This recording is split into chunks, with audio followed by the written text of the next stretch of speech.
The Financial Survival Network, helping you survive and thrive in the new economy. Go to CarrieLutz.com and sign up for 30 free micro trainings on financial survival. 1490 WGCH. This is Carrie Lutz, and you're listening to the Financial Survival Network, which is brought to you by Miles Franklin. They've been in business selling gold and silver for over 20 years, and I'm a customer because when you buy, they ship. For more information, find them on the web at milesfranklin.com or give them a call at 800-822-8080 and get a free quote.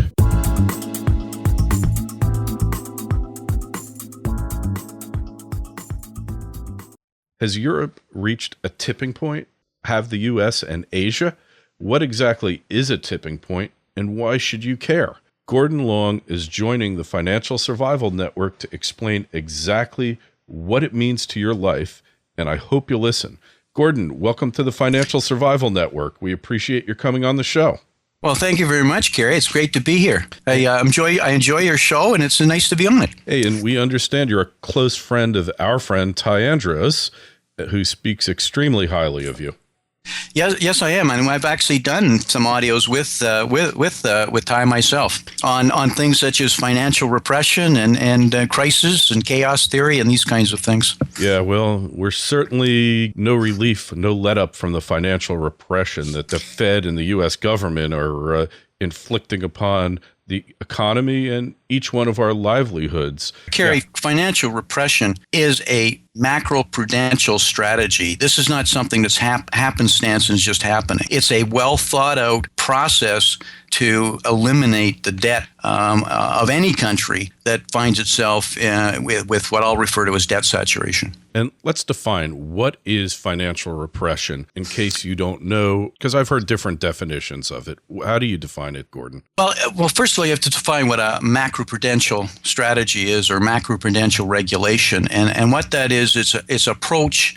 It's characterized as an approach to financial regulation aimed to mitigate the risk of the financial system as a whole. But what financial repression as an element of that is, it's in the implementation. And the implementation starts to force rules and regulations that put investors in a position where they, in fact, have to assume more risk or higher levels of risk than they had before, risks that they would have never have taken before. The bottom line is it penalizes savers. It stops people from wanting to save because, in fact, the value of money is changing. There's a changing function of money. You have negative real interest rates. You have expansion of the money supply. Sound familiar what we're going through right now? Negative real economic growth. You get debt transfer like we're seeing in Europe, what I refer to as regulatory arbitrage, where debt obligations and liabilities are moved from the private sector to the public sector, all under the auspices of good things. But these are the kinds of, I'll refer to them as telltales you see when you start to move down the road of financial repression. It has an ugly sound to it. And there's ways of fighting it as a saver, but first of all, you have to understand what it is. And it's exactly the way I perceive it is that, you're given very low rates of return in the bank, you're given very low rates of return in the bond market, so therefore, because you're not getting the actual free market interest rate, which might be sufficient for a lot of people, then you wind up going into riskier stuff. And then you wind up, when a market collapse occurs, getting a big chunk of your wealth wiped out, swept away from underneath you, right?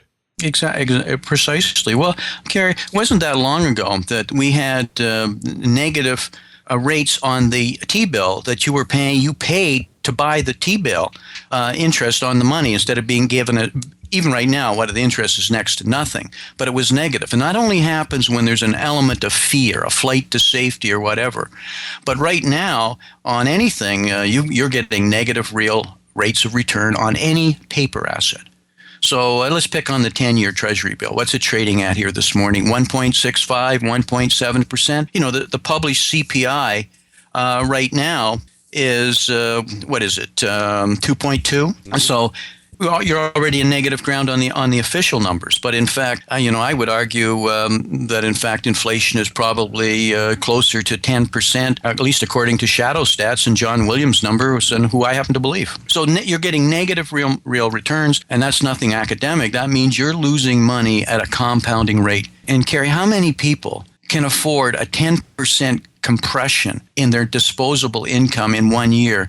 Compound that in 2 years at 20%, and you're just watching what's happening to middle class in North America. It's almost self-destructing. It's really disheartening. And when you think about the fact that the inflation rate is so understated, and then we have this thing called the GDP, gross domestic product, which purports to measure economic activity, but it really doesn't measure wealth creation because it includes government, which is a big drag on economic activity.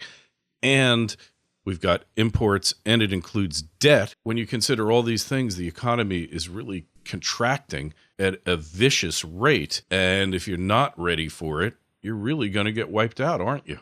Absolutely. Kerry, you're onto a subject that is near and dear to my heart on GDP.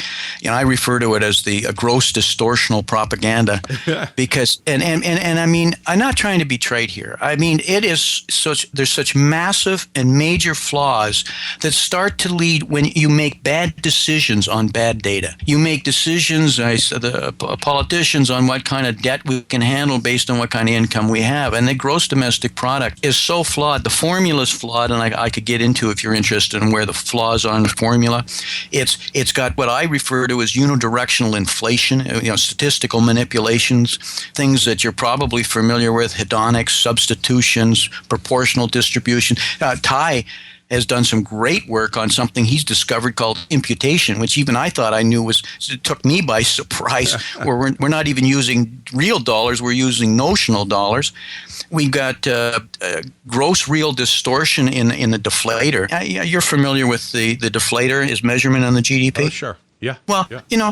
Right now, the U.S. Last month we used a deflator of 1.54. How can we? Even the CPI is 2.2, and how can we do that? And globally, I think we were using something like 2.7. These numbers just don't make any sense. It's like a giant plug number, and so effective we can get anything we want. Then you get into another element of this GDP is government gaming. Mm-hmm. And by that I mean, and I'll give you an example. We got this. I just kind of tripped over. Is it double accounting? You'll notice that consumer credit has been just skyrocketing, right? Oh yeah. $21 billion, and this is pumped to be good news. Well, if you get inside it, it's because now all our $1 trillion of student loans we now put in there, so that's it's increasing it. But if you look at it, Kerry, we had 21 billion last month. We had, I'll use 10 and 10 about in January and February, so just over $40 billion. But do you know what the GDP was in the first quarter? Probably don't, and I say that not to yourself because we always get it in an annualized basis, not on a quarterly basis. And then we get it adjusted. And if you go through it, you'll find out that on a quarterly basis, the GDP nominally was only $84 billion. We had close to 46% of it was in consumer credit. And remember, this student loans, and that was something that was jury-rigged in here last fall. And student loans themselves are a whole discussion I won't get into. But I got a little off here on this GDP. It's just the measurement of it is so distorted, as is CPI. This just doesn't allow even good politicians to make good decisions. That's what troubles me the most. I don't feel strongly about this, do I? Well, the Austrian economists like Murray Rothbard always used to rail against government statistics of any kind because his feeling was that once the government started measuring stuff, then they used that as a basis to intervene and make the problem far worse. So you're better off having the government keeping no statistics whatsoever and just staying the heck out of it and letting people build the economy, because it's always a justification for the expanding reach of government, always a justification for them to take liberties away because the market doesn't know what it's doing, right? Exactly. Very smart man. How long ago did he tell us that? I guess 50 years ago, at right. least. right? We never seem to learn these lessons. There's been a lot of people that went before us, have documented a lot of this about government, central planning, central control, what happens with bureaucracies, and the use of government policies. And we keep falling into the same kinds of traps. Except that the problems. What's happening now is the world is becoming so much more complex that these problems you can't quite rebound the same way. And we just witnessed this in 2008. Crises grow globally, and the ramifications that very few can even measure. So too many mistakes, and we have a bigger problem. Yeah. So that leads us to where we are now, because it looks like the crisis has taken off again. We've got people on food lines in Greece, which is unheard of. I disagree. I don't think the crisis has ever stopped in Greece. Yeah. Or not Greece, just in Europe. It's just been a steady. There's been no policies that have been put in place other than kick the can down the road. And it's not just Greece, and it's not just what we're witnessing in Spain and Portugal and what's going to happen in Italy and the bank runs. It's just a steady progression as it gets worse and worse and worse. In my mind, I believe we're probably maybe the bottom of the third, and this game may go into overtime. Yeah. And as frightening as that is, what's troubling, a nice Monday morning, isn't it, Kerry? But Yeah. what's troubling as this is to me right now, what is troubling me more is Japan.